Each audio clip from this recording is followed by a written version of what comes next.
Hello guys, welcome back to my channel.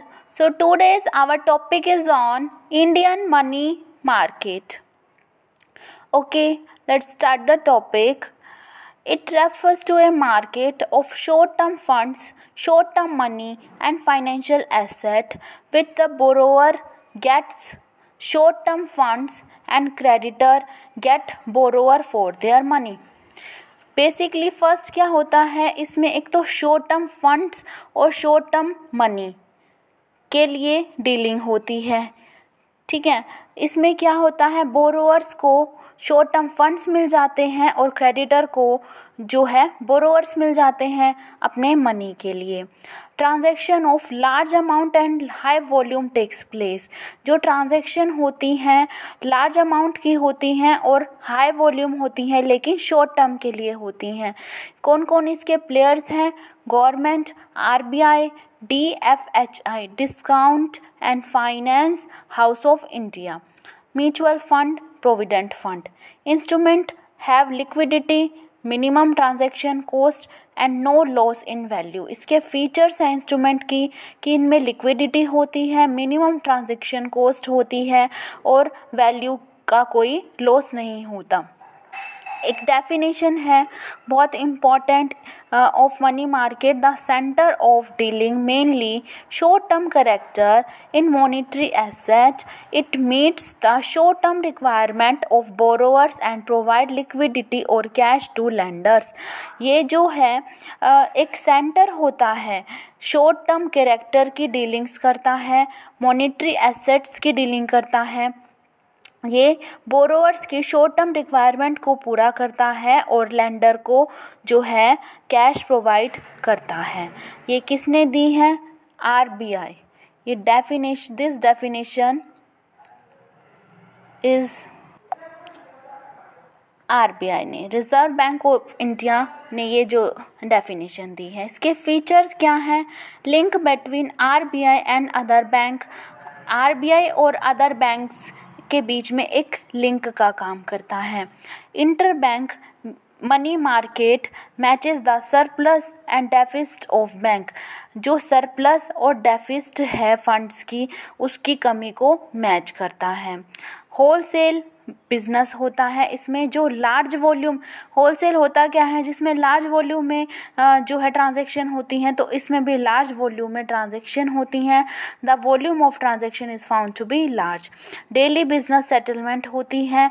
Central bank occupy important position. जो central bank है, जो reserve bank of India है, वो एक इम्पॉर्टेंट पोजीशन प्ले करता है. तो नेक्स्ट टॉपिक है हमारा रिक्वायरमेंट, यानी कि एक इंडियन मनी मार्केट को ऑपरेट करने के लिए क्या क्या रिक्वायरमेट होनी चाहिए. मनी मार्केट इंस्ट्रूमेंट जो है वो एक्टिवली काम करने चाहिए, पैसिव नहीं होने चाहिए. Existence of secondary market. Secondary market होना चाहिए. अगर हम मनी मार्केट को इफेक्टिवली ऑपरेट करना चाहते हैं तो उसके लिए हमें सेकेंडरी मार्केट होना चाहिए. सेंट्रल बैंक होना चाहिए जो कंट्रोल करता है, पॉलिसीज फॉर्मुलेट करता है, सेंट्रल बैंक होना चाहिए. एक डेवलप्ड बैंकिंग सिस्टम होना चाहिए. प्रॉपर एंड फेयर कंपटीशन होना चाहिए. कमर्शियल बैंक्स होने चाहिए.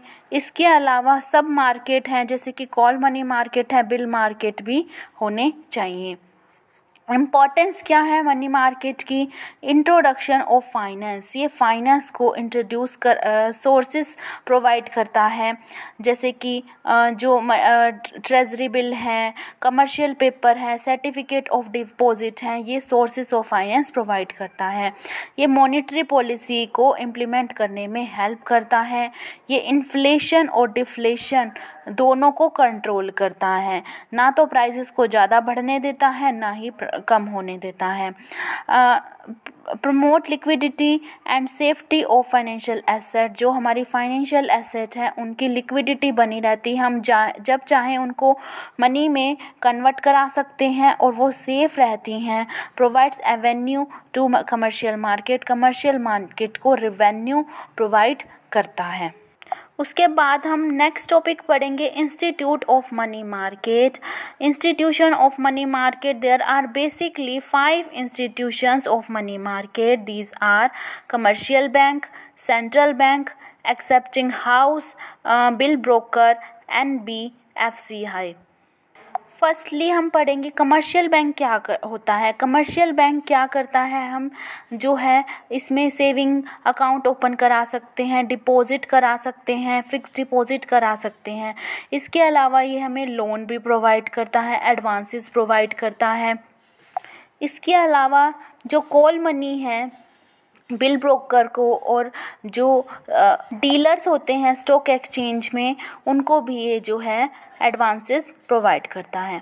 सेंट्रल बैंक क्या है, हमारा जो रिज़र्व बैंक ऑफ इंडिया है, RBI है, वही जो है मनी मार्केट के फंक्शंस को कंट्रोल करता है। Without central bank money market can not be run. उसके बाद आता है एक्सेप्टिंग हाउस। एक्सेप्टिंग हाउस क्या होता है, ये हमें डिस्काउंटिंग फैसिलिटी प्रोवाइड करते हैं, इसके बदले में ये जो है कमीशन चार्ज करते हैं। DFCI, discount finance house of India, ये जो है हमें हमारे जो लोन्स हैं, जो बिल्स हैं, उनकी जो है डिस्काउंटिंग फैसिलिटी प्रोवाइड करता है। सिमिलरली बिल ब्रोकर भी ये जो है डिस्काउंटिंग फैसिलिटी प्रोवाइड करता है। जो है मनी मार्केट में जो इम्पॉर्टेंट रोल प्ले करते हैं ब्रोकर, ये जो है डिस्काउंटिंग फैसिलिटी प्रोवाइड करते हैं, इसके बदले में ये जो है कमीशन चार्ज करते हैं। ठीक है, उसके बाद हमारा है non banking financial institution. Non banking financial institution like chit fund है, इंश्योरेंस कंपनी है, इन्वेस्टमेंट हाउसेस हैं, प्रोविडेंट फंड हैं, ये भी जो है मनी मार्केट के मेजर इंस्टीट्यूट हैं। उसके बाद है इंडियन मनी मार्केट किस तरह से जो है फैला हुआ है, स्प्रेड किया हुआ है। जो इंडियन मनी मार्केट है 2 पार्ट में डिस्ट्रीब्यूटेड है, unorganised money market, organised money market. Unorganised money market के अंदर है indigenous banker, money lender. Indigenous banker क्या होते हैं, ये जो है एंशिएंट टाइम में होते थे, ये जो है लोन प्रोवाइड करते थे जिसके लिए वो high rate of interest charge करते थे। जैसे कि गुजराती श्रॉफ्स, मुल्तानी श्रॉफ्स इसके कुछ एग्जाम्पल हैं। ये जो RBI होती है उसकी जो बैंक रेट पॉलिसी होती है उसको ये फॉलो नहीं करते। नेक्स्ट है अनऑर्गेनाइज्ड के अंदर मनी लेंडर। मनी लेंडर क्या होते हैं, जो स्मॉल फार्मर्स होते हैं, आर्टिशियंस होते हैं, उनको ये जो है अपने बिजनेसेस के लिए मनी प्रोवाइड करते हैं। ये प्रोडक्टिव पर्पसेस के लिए जो है मनी प्रोवाइड करते हैं।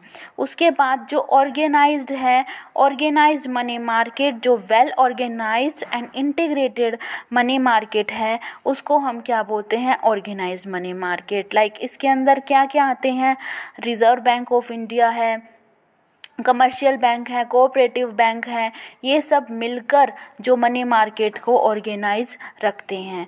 इसके अलावा कुछ इसके पार्ट्स हैं, call money market, term money market, treasury bill market, commercial bill market, commercial paper market, certificate of deposit, repos and reverse repo. Coal money market is that part of national money market where day-to-day transaction, surplus money of bank are regulated. ये जो money market है इसकी जो duration होती है वो 1 day to Fortnite यानी कि 15 डेज़ के लिए होती है। ये जो होती है इंडिया के अंदर जो कोल लोन्स हैं वो क्या है, अनरेगुलेटेड हैं, अनसिक्योर्ड हैं। These are located in big cities like Mumbai है, कोलकाता है, दिल्ली है, अहमदाबाद में ये प्लेस होते हैं। ओके, नेक्स्ट है term money market. Term money market जो है कुछ स्टेबल नहीं रही, इसकी जो कंडीशन है इंडिया के अंदर कुछ रीज़न की वजह से जो रेट्स हैं वो वोलाटाइल रहती हैं, इसमें चेंज होती रहती हैं। स्टेबल एसेट पॉलिसी नहीं है इसके अंदर, तो ये जो है ज़्यादा रन नहीं करती हैं इंडिया के अंदर। Next one is treasury bill. Treasury bill जो है 4 काइंड। ट्रेजरी बिल क्या होता है? जो कमर्शियल बिल इशू होता है, प्रोमिसरी नोट होता है issue by the government, that is known as treasury bill. ये जो है एक शॉर्ट टर्म इंस्ट्रूमेंट है। इसके फीचर्स हैं, इसमें हाई लिक्विडिटी होती है, लो ट्रांजैक्शन कॉस्ट होती है, ज़ीरो डिफ़ॉल्ट रिस्क है, रेडिली अवेलेबल होते हैं। ठीक है, उसके बाद ये 4 टाइप्स के हैं: 91 day treasury bill, 182 day treasury bill, 364 day treasury bill, 14 day treasury bill. जो 91 डे ट्रेजरी सबसे पुराना है, 91 डे ट्रेजरी बिल, ये 2 टाइप का होता है। First one is ordinary, second one is ad hoc. ये जो ऑर्डिनरी होता है ये आरबीआई और पब्लिक दोनों को इशू किया जाता है। ये जो second one is ad hoc which is only issued to RBI. Next one is 182 days. 182 days treasury bill ये जो आया था, सबसे पहले आया था ये 1986 में आया था। ठीक है, ये मिनिमम अमाउंट जो है इसका 1 लाख रुपीज़ का ये जो है इशू किया जाता है। उसके बाद आया था 364 डेज़। 364 डेज़ आया था 1992 में। फर्स्ट जो 364 डेज़ ट्रेजरी बिल इशू किया गया था 28 अप्रैल 1992 में ये इशू किया गया था। उसके बाद आया था 14 day treasury bill. 14 day treasury bill आया था 1997 में। सबसे ज़्यादा जो लोकप्रिय हुआ था, जो लोगों ने इसको बहुत ज़्यादा पसंद किया था, वो था 14 डे ट्रेजरी बिल। ओके, उसके बाद आता है commercial bill market. Commercial bill जो होता है वो इशू करता है ड्रोई को इशू करता है for the value of the goods delivered to him. ये जो है वर्किंग कैपिटल रिक्वायरमेंट को सेटिस्फाई करने के लिए इशू किया जाता है। There should be large number of transaction होनी चाहिए इसके लिए। ठीक है, bill of exchange should be used by bank as an instrument use किया जाता है। जो सेंट्रल बैंक है वो इनको रीडिस्काउंटिंग फैसिलिटी भी प्रोवाइड करता है। There are some kind of commercial bill: demand bill, clean bill, hundi और एकोमोडेशन बिल। जो डिमांड बिल होता है ये जब उसको प्रेजेंट किया जाता है तभी वो पेएबल होता है। क्लीन बिल, हुंडई जो 2 टाइप की होती हैं, एक होता है दर्शनी, एक होती है मुद्दती। जो दर्शनी है वो पेएबल एट साइट होता है और जो मुद्दती है उसका फिक्स्ड मैच्योरिटी पीरियड होता है, उसके बाद वो पेएबल होता है। एक और होता है एकोमोडेशन बिल। एकोमोडेशन बिल में जो है थर्ड पार्टी है वो उसकी पेमेंट की जो है गारंटी देती है। उसके बाद आता है कमर्शियल पेपर मार्केट।